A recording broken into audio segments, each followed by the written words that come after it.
വിശുദ്ധ ഗ്രന്ഥം പറയുന്നുണ്ട്, ഈ മലയോട് വിശ്വാസത്തോടെ, കടുകുമണിയോളം വിശ്വാസമുണ്ടെങ്കിൽ ഈ മലയോട് ഇവിടെ നിന്നും മാറാൻ നീ പറഞ്ഞാൽ, വിശ്വാസത്തോടെ ആര് പറഞ്ഞാലും അത് അതേപടി സംഭവിക്കും. ഞാൻ കുറവുള്ള ആളാണ്, ബലഹീനതയുള്ള ആളാണ്, യോഗ്യതയില്ലാത്ത ആളാണ്, സത്യം അത് അങ്ങനെയൊക്കെ ആയിക്കൊള്ളട്ടെ. പക്ഷേ വിശ്വാസത്തിൽ ഈ നിയോഗത്തെ ഏറ്റെടുത്ത് നിങ്ങൾ വിശ്വാസത്തോടെ ആ നിയോഗത്തെ നോക്കി പറയുമ്പോൾ ദൈവത്തിൻ്റെ കരം ആ വിഷയത്തിൽ വെളിപ്പെട്ടിരിക്കും. വിശ്വാസത്തോടെ ഇങ്ങനെ പ്രാർത്ഥിച്ച് ലക്ഷക്കണക്കിന് നിയോഗങ്ങളുണ്ട്. അതെല്ലാം ഒരാൾക്ക് വേണ്ടി ഒരാളല്ല പ്രാർത്ഥിക്കുന്നത്. ലക്ഷക്കണക്കിന് ആളുകൾ ലോകത്തിൻ്റെ വിവിധ ഭാഗത്തിരുന്ന് ഈ പ്രാർത്ഥനയിൽ പങ്കെടുക്കും. 10,000-കണക്കിന് ആളുകൾ പങ്കെടുക്കും. ദൈവവചനത്തിൻ്റെ ഒരു ചലനം ഈ ലോകത്ത് സംഭവിക്കാൻ പോവുകയാണ്. ഇത് ദൈവത്തിൻ്റെ പദ്ധതിയിൽപ്പെട്ട ഒരു ശുശ്രൂഷയാണ്. ഇത് പ്രാർത്ഥിക്കുമ്പോൾ എനിക്ക് ലഭിച്ച പ്രചോദനമാണ്. എന്നറിയാമോ പ്രചോദനം? ഇത് ഫലദായകത്വമുള്ളതും ശക്തിയുള്ളതുമായി മാറുന്നു. അതുകൊണ്ട് ഒത്തിരി പേർക്ക് അറിയത്തില്ല ഈ ശുശ്രൂഷ എങ്ങനെ കിട്ടും, എവിടെ കിട്ടും, എങ്ങനെ കാണാൻ പറ്റും. ഒത്തിരി സംശയമുണ്ട്. അതുകൊണ്ട് നിങ്ങൾ ഒരു കാര്യം ചെയ്യണം. ഇത് ദൈവ പദ്ധതിയുടെ ശുശ്രൂഷ ആയതുകൊണ്ട് നിങ്ങൾ തന്നെ ഇത് കേട്ട് കഴിയുമ്പോൾ നിങ്ങളുടെ ഗ്രൂപ്പിലും വാട്സപ്പ് ഗ്രൂപ്പിലും സുഹൃത്തുക്കൾക്കും കുടുംബങ്ങൾക്കും പള്ളിയിലെ ഗ്രൂപ്പിനും ദൂരെയുള്ളവർക്കെല്ലാം അയച്ചു കൊടുക്കണം. കാരണം നിങ്ങൾ അയച്ചു കൊടുക്കുന്നത് ദൈവത്തിൻ്റെ വചനമാണ്. ആ വചനം അവരുടെ മുറിവിൽ, വേദനയിൽ ഒരാശ്വാസവും വിടുതലുമായി മാറുന്നു. ഒരാൾക്കൊരു വചനം അയക്കുമ്പോൾ ചിലർ പറയും, ഓ നിങ്ങൾ വലിയ പുണ്യാളന്മാരായോ, അങ്ങനെ കളിയാക്കലൊക്കെ വരും. ആ കളിയാക്കലുകളല്ല ശ്രദ്ധിക്കേണ്ടത്. ഞാൻ ദൈവ പദ്ധതിയുടെ ഒരു ശുശ്രൂഷ ചെയ്യുവാണ്. ദൈവത്തിൻ്റെ വചനമാണ്. ഇവിടെ ആരും വലുതാവുകയോ ചെറുതാവുകയോ ചെയ്യുകയല്ല. നമ്മൾ ദൈവത്തിൻ്റെ ആ വചനത്തെ, ദൈവ സാന്നിധ്യത്തെ ഏറ്റവും വലുതായി കാണുകയാണ് പ്രിയപ്പെട്ടവർ. അതുകൊണ്ട് നിങ്ങളും ഇതൊരു 10 പേർക്ക്, 100 പേർക്ക്, 1000 പേർക്ക്, 2000 പേർക്ക് ഇതിൻ്റെ ലിങ്കുകൾ അയച്ചു കൊടുക്കുമ്പോൾ, അല്ലെങ്കിൽ ഇത് വാട്സപ്പിലൂടെ അയച്ചു കൊടുക്കുമ്പോൾ നിങ്ങളും ദൈവ ശുശ്രൂഷയിൽ പങ്കെടുക്കുകയാണ്, ഈ ദൈവ പദ്ധതിയുടെ ഭാഗമാകുന്നു. മറക്കരുത്. അതോടൊപ്പം നിങ്ങളൊരു കാര്യം ചെയ്യണം. സക്കേവൂസ് യേശുവിനെ കാണാൻ ആഗ്രഹിച്ചു. ഒരു മരത്തേൽ കയറി. യേശു അവനെയും അവൻ്റെ വീടിനെയും രക്ഷിക്കാൻ യേശു ആ വ്യക്തിയുടെ വീട്ടിൽ വന്നു. അങ്ങനെ ഞാൻ ചെയ്യുന്നൊരു കുഞ്ഞു കാര്യമായിരിക്കും. എൻ്റെ ഭവനത്തിൽ യേശു വന്ന് എന്നെ രക്ഷിക്കുന്ന സമയമാണ്. എൻ്റെ ഭവനത്തിൽ, എൻ്റെ പ്രാർത്ഥനാമുറിയിൽ എഴുതിയിട്ടിരിക്കുന്ന യോഗങ്ങളിൽ ദൈവത്തിൻ്റെ കരം പ്രവർത്തിക്കുന്ന ഒരു സമയമാണ്. അതുകൊണ്ട് നമുക്കൊരു നിമിഷം പ്രാർത്ഥിക്കണം. നമ്മുടെ കൂടെ പ്രാർത്ഥിക്കുന്ന 1000-കണക്കിന് 10,000-കണക്കിന് നിയോഗത്തോടെ പങ്കെടുക്കുന്ന എല്ലാവരെയും ചേർത്ത് വച്ച് അവരുടെ നിയോഗത്തിന് വേണ്ടി നമ്മൾ പരസ്പരവും പ്രാർത്ഥിക്കുകയാണ്.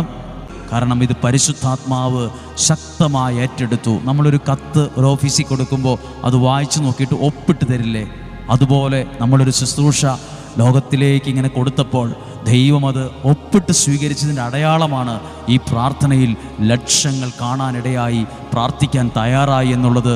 സ്വർഗം ഇത് അംഗീകരിച്ചു എന്നതിൻ്റെ തെളിവാണ്. അതുകൊണ്ട് ഈ ശുശ്രൂഷയിൽ സാധിക്കുന്നിടത്തോളം ആളുകളെ പങ്കെടുപ്പിക്കണം. എല്ലാവരോടും പറയണം. ആ വചനത്തിലൂടെ അവരുടെ ജീവിതം തൊടാൻ പരിശുദ്ധാത്മാവ് ഇടപെടാൻ ദൈവം അവരെ ഏറ്റെടുക്കുന്ന അനുഭവം ഉണ്ടാകട്ടെ. അതിനുവേണ്ടി പ്രാർത്ഥിച്ച് ബൈബിൾ തുറന്നു വെച്ച് പ്രാർത്ഥനയോടെ നമുക്ക് വചനത്തിലേക്ക് ശ്രദ്ധയെ തിരിക്കാം. വിശുദ്ധ മത്തായി എഴുതിയ സുവിശേഷത്തിൽ നിന്ന് 3-ാം അധ്യായം 3-ാമത്തെ വാക്യമാണ്. ഒന്ന് എഴുതി വെച്ച് ആ വചനത്തിലേക്ക് ജീവിതം ഒന്ന് സമർപ്പിച്ച്. വിശുദ്ധ മത്തായിയുടെ സുവിശേഷം 3-ാം അധ്യായം 3-ാമത്തെ വാക്യം ഇങ്ങനെയാണ്: കർത്താവിൻ്റെ വഴിയൊരുക്കുവിൻ, അവൻ്റെ പാതകൾ നേരെയാക്കുവിൻ. ദൈവത്തിൻ്റെ വഴി ഒരുക്കുവിൻ, അവൻ്റെ പാതകൾ നേരെയാക്കുവിൻ. ഏതു പാത, ഏതു വഴി, എങ്ങോട്ടുള്ള വഴി? എങ്ങോട്ടുള്ള വഴിയാണ്? ദൈവത്തിന് എൻ്റെ ജീവിതത്തിലേക്ക് വരാനുള്ള വഴി ഒരുക്കുക.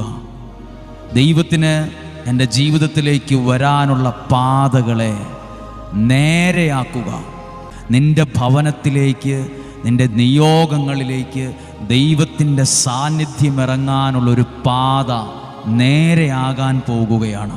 ജീവിതത്തെ ഒന്ന് ക്രമീകരിച്ച് ഈ വചനം വിശ്വാസത്തിൽ ഏറ്റെടുക്കുമ്പോൾ ഇതാ നിങ്ങൾക്കുള്ള വഴികളെ കുറച്ചുകൂടെ ശക്തമായി മുന്നോട്ട് നയിക്കാൻ ദൈവത്തിൻ്റെ വഴികളെ ആദ്യം ഒരുക്കുക. നിൻ്റെ ജീവിതത്തിലേക്കുള്ള ദൈവത്തിൻ്റെ പാതകൾ ഒരുങ്ങുന്നൊരു സമയമാണ്. ഇപ്പോൾ പ്രാർത്ഥിക്കുമ്പോൾ എനിക്കറിയാം നിങ്ങളുടെ കുടുംബത്തിലേക്ക് ദൈവ സാന്നിധ്യത്തിൻ്റെ ഒരു വഴി ഒരുങ്ങുന്നു. ദൈവത്തിന് നിൻ്റെ ആവശ്യങ്ങളിലേക്കും നിയോഗത്തിലേക്കും വരാനുള്ള ഒരു പാത നേരെയാകുന്ന സമയമാണ്. അത് വിശ്വാസത്തിൽ കണ്ടേ. അങ്ങനെ സംഭവിക്കുമ്പോൾ യെശയ്യാ പ്രവാചകന്റെ പുസ്തകം 40-ാം അധ്യായം 3-5 വാക്യം ഒന്ന് കേൾക്കുകയാണ്. 3-ാമത്തെ വാക്യം, യെശയ്യാ പ്രവാചകന്റെ പുസ്തകം 40-ാം അധ്യായം 3-ാമത്തെ വാക്യം. ഒരു സ്വരം ഉയരുന്നു, മരുഭൂമിയിൽ കർത്താവിന് വഴിയൊരുക്കുവിൻ, വിജനപ്രദേശത്ത് നമ്മുടെ ദൈവത്തിന് വിശാലമായ വീഥി ഒരുക്കുവിൻ. കണ്ടോ, ഒരുക്കാൻ പറഞ്ഞു. ഒരുങ്ങട്ടെ. ഇപ്പോൾ നിങ്ങളുടെ മനസ്സും ശരീരവും പ്രാർത്ഥനാ ജീവിതം എല്ലാം ഒരുങ്ങട്ടെ. നിങ്ങളുടെ കുടുംബം ഒരുങ്ങട്ടെ, നിങ്ങളുടെ ജീവിത പങ്കാളി ഒരുങ്ങട്ടെ, നിങ്ങളുടെ മക്കൾ ഒരുങ്ങട്ടെ, നിങ്ങളുമായി ബന്ധപ്പെട്ട് നിൽക്കുന്ന എല്ലാ കാര്യങ്ങളിലും ഈ ആത്മീയമായി ഈ വചനവുമായി ബന്ധപ്പെടുത്തി പറഞ്ഞ ഒരുക്കം ഇപ്പോൾ സംഭവിക്കാൻ ഇടവരട്ടെ. അടുത്ത വാക്യം ഇങ്ങനെയാണ്. ഒരുങ്ങുമ്പോൾ 4-ാമത്തെ വാക്യം, താഴ്വരകൾ നികത്തപ്പെടും, മലകളും കുന്നുകളും താഴ്ത്തപ്പെടും, കുന്നും കുഴിയുമായ സ്ഥലങ്ങൾ നിരപ്പാകും.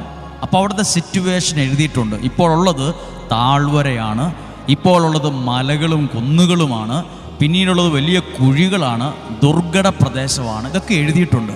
പക്ഷെ ദൈവത്തിനൊരു വഴി ഒരുക്കുമ്പോൾ എന്താ സാഹചര്യത്തിൽ വരുന്ന മാറ്റം എഴുതിയിരിക്കും. താഴ്വരയാണോ ഇപ്പം, അത് നികത്തപ്പെടും. മലകളും കുന്നുകളുമാണോ കാണുന്നത്, അതൊക്കെ മലകളും കുന്നുകളും താഴ്ത്തപ്പെടും. കുന്നും കുഴിയുമായ സ്ഥലമാണോ ഉള്ളത്, അത് നിരപ്പാകും. ഇനി ദുർഘടം പിടിച്ചൊരു അവസ്ഥയാണോ, അത് സമതല പ്രദേശം പോലെയാകും. എന്നിട്ട് അടുത്ത വാക്യം ഇങ്ങനെയാണ്, കർത്താവിൻ്റെ മഹത്വം അവിടെ വെളിപ്പെടും. അപ്പോൾ ദൈവത്തിന് വഴി ഒരുക്കുമ്പോൾ എൻ്റെ ജീവിതത്തിലേക്ക്, കുടുംബത്തിലേക്ക്, മക്കളിലേക്ക്, എൻ്റെ കുടുംബ സാഹചര്യങ്ങളിലേക്ക് ദൈവത്തിൻ്റെ വഴി ഒരുങ്ങുമ്പോൾ എന്തെല്ലാം നടക്കും? ദൈവത്തിൻ്റെ മഹത്വം വെളിപ്പെടും. ദൈവത്തിൻ്റെ മഹത്വം എൻ്റെ ജീവിതത്തിൽ വെളിപ്പെട്ടു. ചുമ്മാതാണോ? പെട്ടെന്ന് കൈ കഴുകി ഭക്ഷണം കഴിക്കാനിരുന്നപ്പോൾ ഭക്ഷണം വിളമ്പിയത് അത് എൻ്റെ വയറ് നിറഞ്ഞു എന്ന് പറയുന്ന ലാഘവത്തിലാണോ? കുറച്ച് കാര്യങ്ങൾ ചെയ്തിട്ടുണ്ട്. എന്തൊക്കെയാണെന്നറിയാമോ? താഴ്വരകൾ നികത്തപ്പെടും. താഴ്വരയായിരുന്നു, പറയില്ലേ, ഞാൻ വലിയൊരു പ്രശ്നത്തിൻ്റെ താഴ്വരയിലാണ്, ഞാൻ രോഗത്തിൻ്റെ താഴ്വരയിലാണ്. അതൊക്കെ മാറും. ദൈവത്തിൻ്റെ മഹത്വം വരുമ്പോൾ ആ താഴ്വരകൾ നികത്തപ്പെടും. അടുത്ത വാക്യമാണ്, മലകളും കുന്നുകളും. ജീവിതത്തിൻ്റെ ചില കാര്യങ്ങളിലേക്ക് ഇങ്ങനെ മുന്നോട്ട് നോക്കുമ്പോൾ അവിടെ മുഴുവൻ വലിയ പ്രശ്നങ്ങൾ, മലകളും കുന്നുകളും. ഇതൊക്കെ ഞാൻ കയറി ഇറങ്ങി എൻ്റെ ആയുസ് മുഴുവൻ തീരുള്ളൂ, എനിക്കൊന്നും ഇവിടെ നിന്ന് എത്താൻ പറ്റത്തില്ല എന്ന് നിങ്ങൾ ഏതു പ്രശ്നത്തെ, പ്രതിസന്ധിയെ നോക്കിയാണോ പറഞ്ഞത്, അതിനെ നോക്കിയിട്ട് പറയുന്നു, മലകളും കുന്നുകളും താഴ്ന്ന് നിരപ്പാകും, താഴ്ത്തപ്പെടും. അടുത്ത കുന്നും കുഴിയുമായ സ്ഥലങ്ങൾ. കുന്നും കുഴിയും ഭയങ്കര പ്രശ്നങ്ങൾ, കുന്നും കുഴിയും. നമ്മൾ പറയില്ല, ഒരു വണ്ടി ഓടിച്ചു പോകാൻ തന്നെ എന്ത് പാടാ, കുണ്ടും കുഴിയുള്ള ഒരു സ്ഥലത്തൂടെ. അപ്പോൾ ജീവിതവും ഇതുപോലൊക്കെ പോകുമ്പോൾ, ഒരു വാഹനം ഓടിച്ചു പോകുമ്പോൾ തന്നെ നമ്മൾ അതിൽ ഒത്തിരി വിഷമങ്ങൾ അനുഭവിക്കാറുണ്ട്.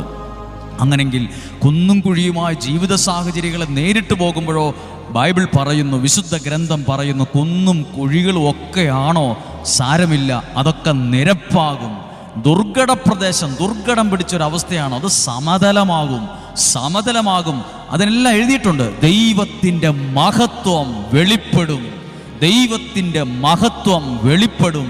ദൈവത്തിൻ്റെ മഹത്വം നിങ്ങളുടെ പ്രാർത്ഥനകളിലേക്ക്, നിങ്ങളുടെ നിയോഗങ്ങളിൽ, നിങ്ങളുടെ കുടുംബ സാഹചര്യങ്ങളിൽ ദൈവത്തിൻ്റെ മഹത്വം വെളിപ്പെടാനുള്ള നിങ്ങളുടെ ജീവിതത്തിലേക്ക് ദൈവത്തിൻ്റെ വഴികളെ, അനുഗ്രഹത്തെ ഒരുക്കി തരിക. ദൈവത്തിൻ്റെ വഴി, എൻ്റെ ജീവിതത്തിലേക്കുള്ള ദൈവത്തിൻ്റെ വഴി ഒരുക്കണം. ആയിരങ്ങൾ, പതിനായിരങ്ങൾ, ലക്ഷങ്ങൾ നിങ്ങളോടൊപ്പം പ്രാർത്ഥിക്കുന്നുണ്ട്. നിങ്ങളും ആ പ്രാർത്ഥനയിലുണ്ട്. നിങ്ങളുടെ നിയോഗങ്ങൾ ഞങ്ങളുടെ മനസ്സിലുണ്ട്. നിങ്ങൾക്ക് വേണ്ടി ഇപ്പോൾ പ്രാർത്ഥിക്കുന്നു. ഈ വചനത്തിൽ നിങ്ങളുടെ ജീവിതം സമർപ്പിക്കുക, ഈ വചനത്തിൽ ഏൽപ്പിച്ചു കൊടുക്കുക. എന്നിട്ട് ഇന്ന് കേട്ട ആ വചനത്തിലേക്ക് യേശുവിൻ്റെ നാമത്തിൽ ആ നിയോഗത്തെ ഒന്ന് സമർപ്പിച്ച് ആ നിയോഗത്തെ ദൈവകരങ്ങളിൽ കൊടുത്തേ. കുന്നും മലയും ഒക്കെ തോന്നുന്നു മുന്നിൽ നോക്കുമ്പോൾ, പക്ഷെ അതൊക്കെ സമതലം പോലെയാകും. ദുർഘടം പോലെ അതൊക്കെ മാറും. എല്ലാ പ്രശ്നങ്ങളിലും മാറ്റം വരും. എപ്പോൾ? ദൈവത്തിൻ്റെ വഴി ഒരുങ്ങുമ്പോൾ ദൈവത്തിൻ്റെ മഹത്വം അവിടെ വെളിപ്പെടും. നിങ്ങൾ തന്നെ ഈ വചനത്തെ ഒന്ന് കണ്ടുകൊണ്ട് തുറന്ന ദൈവവചനത്തിൻ്റെ മുമ്പിലിരുന്നുകൊണ്ട് ആ വചനത്തിലേക്ക് നിങ്ങൾ ജീവിതം കൊടുത്തേ, കുടുംബത്തെ കൊടുത്തേ, ജീവിത പങ്കാളി, മക്കൾ, ശുശ്രൂഷ, ഏത് ജീവിത അന്തസ്സിൽ ജീവിക്കുന്നവരാണെങ്കിലും ഈ വചനത്തിലേക്ക് ജീവിതം കൊടുത്ത്, ജീവിതത്തെ കൊടുത്ത്, കർത്താവേ അങ്ങയുടെ മഹത്വം, ഈ വചനത്തിൽ പറഞ്ഞ ആ മഹത്വം ഈ പ്രാർത്ഥിക്കുന്ന കുടുംബങ്ങളിൽ, ഇതിൽ പങ്കെടുക്കുന്ന ലക്ഷക്കണക്കിന് വ്യക്തികളിൽ അവർ സമർപ്പിച്ച ആഗ്രഹത്തോടെ പ്രതീക്ഷയോടെ സമർപ്പിച്ച നിയോഗങ്ങളിൽ ആ ദൈവ മഹത്വം വെളിപ്പെടാനിടവരട്ടെ. ദൈവ മഹത്വം വെളിപ്പെടട്ടെ. എൻ്റെ കുടുംബത്തിൻ്റെ, എൻ്റെ വ്യക്തിപരമായ നിയോഗത്തെ, എൻ്റെ കുടുംബ സന്തോഷമാകണം. എനിക്ക് കുറച്ചുകൂടെ വിശ്വാസത്തിൽ വളരണം, ആത്മാവിൽ ബലപ്പെടണം, എനിക്ക് വചനത്തിൽ ജീവിതം തുടങ്ങാൻ കഴിയണം, വഴിതെറ്റി എൻ്റെ മക്കൾ തിരിച്ചു വരണം, എൻ്റെ കുടുംബജീവിതത്തിൻ്റെ സന്തോഷമുള്ള ഒരു അന്തരീക്ഷത്തെ ബലപ്പെടുത്താൻ ഇടവരണം, എനിക്ക് ആത്മാവിൽ നിറയാൻ ഇടവരണം, എനിക്ക് നിത്യജീവൻ പ്രാപിക്കാൻ ഇടവരണം, എനിക്ക് സ്വർഗരാജ്യം അവകാശമാക്കാൻ ഇടവരണം, എൻ്റെ പേര് ജീവൻ്റെ പുസ്തകത്തിൽ എഴുതപ്പെടണം, തിന്മ പരാജയപ്പെടണം, അന്ധകാര ശക്തികൾ തൂത്തെറിഞ്ഞ് തകർന്ന് ഇല്ലാതായി പോകണം. എൻ്റെ ദൈവത്തിൽ എനിക്ക് ആ അനുഗ്രഹം പ്രാപിക്കാനിട വരണം. പ്രാർത്ഥിക്കുക. ഇതാ നിങ്ങൾക്ക് വേണ്ടി പ്രാർത്ഥിക്കുന്നു. കർത്താവെ, ജീവിതം വചനത്തിലൂടെ ആരംഭിച്ച എല്ലാ കുടുംബങ്ങളെയും ഈ വചനത്തിലൂടെ സമർപ്പിച്ചേൽപ്പിക്കുന്നു. നിങ്ങൾ ഇന്നത്തെ ദിവസം നടക്കുമ്പോഴും എടുക്കുമ്പോഴും ഈ വചനം മനസ്സിൽ ഓർത്തോണ്ട് ആ വചനത്തിൽ സമർപ്പിച്ച് പ്രാർത്ഥിക്കുക. 2 വചനങ്ങൾ കണ്ടു. മത്തായിയുടെ സുവിശേഷം 3-ാം അധ്യായം 3-ാമത്തെ വാക്യം, യെശയ്യാ 40-ാം അധ്യായം 3, 4, 5. പ്രശ്നങ്ങൾ മാറും, പ്രതിസന്ധികൾ മാറും. പ്രാർത്ഥിക്കുന്നു. ദൈവം നിങ്ങളെ അനുഗ്രഹിക്കട്ടെ. രോഗങ്ങളിൽ നിന്നും അപകടങ്ങളിൽ ദൈവം സംരക്ഷിക്കട്ടെ. ദീർഘായുസ്സും നല്ല ആരോഗ്യവും നിങ്ങൾക്ക് നൽകട്ടെ. പരിശുദ്ധാത്മാവിൻ്റെ ഇടപെടൽ ഉണ്ടാകട്ടെ. ഇന്നത്തെ ദിവസം ഒരു അനുഗ്രഹത്തിൻ്റെ ചില അടയാളപ്പെടുത്തലുകൾ സംഭവിക്കട്ടെ. പ്രാർത്ഥിച്ച നിയോഗങ്ങൾ, ആ നിയോഗങ്ങളിൽ ദൈവത്തിൻ്റെ മഹത്വം, ദൈവത്തിൻ്റെ ഇടപെടൽ, ദൈവത്തിൽ നിന്നുള്ള സൗഖ്യം, ദൈവത്തിൽ നിന്നുള്ള അഭിഷേകം അവിടെ വെളിപ്പെടുന്നതിന്, ഇപ്പോൾ തന്നെ വെളിപ്പെടുന്നതിന് നന്ദി പറയുന്നു. ഞങ്ങൾ പ്രാർത്ഥിക്കുന്നു. നിങ്ങളെ ദൈവം സമൃദ്ധമായി അനുഗ്രഹിക്കട്ടെ. ദൈവം സഹായിക്കട്ടെ. ഈ വചനങ്ങൾ നിങ്ങളുടെ കൂടെ ഉണ്ടാകട്ടെ. ഈ വചനത്തിലൂടെ ദൈവത്തിൻ്റെ അനുഗ്രഹത്തിലേക്ക് നമ്മളെ ചേർത്ത് നിർത്തുകയാണ്. നിങ്ങൾ ലോകമെങ്ങും പോയി എല്ലാ സൃഷ്ടികളോടും വചനം പ്രസംഗിക്കാൻ യേശു പറഞ്ഞില്ലേ? നമുക്കിന്ന് നമ്മുടെ സാഹചര്യത്തിൽ, ഈ വളരുന്ന ലോകത്തിൽ, നമ്മുടെ കൈകളിൽ, നമ്മുടെ മുറിയിലിരുന്ന് നമുക്ക് ലോകത്തിലുള്ള നമ്മുടെ പ്രിയപ്പെട്ടവർക്ക്, സുഹൃത്തുക്കൾക്ക്, ബന്ധുക്കൾക്ക്, പള്ളിയിലുള്ളവർക്ക്, കൂട്ടായ്മയുള്ളവർക്കെല്ലാം ഈ വചനം അയച്ചു കൊടുത്ത് ഇത് കേൾക്കണം, ഈ വചനത്തിലൊന്ന് സമർപ്പിക്കണമെന്ന് പറയാൻ പറ്റും. അങ്ങനെ അതും ഒരു സുവിശേഷ വേലയാണ്. ദൈവം ആഗ്രഹിക്കുന്നൊരു സുവിശേഷ വേലയാണ്. നിങ്ങളത് ചെയ്യുക. അതിൻ്റെ അനുഗ്രഹം ദൈവത്തിൽ നിന്ന് വരും. ദൈവത്തിൻ്റെ ശക്തി അറിയാനും അനുഭവിക്കാനും കഴിയട്ടെ. ഈശോയുടെ നാമത്തിൽ ഇപ്പോഴും എപ്പോഴും എന്നേക്കും ആമേൻ.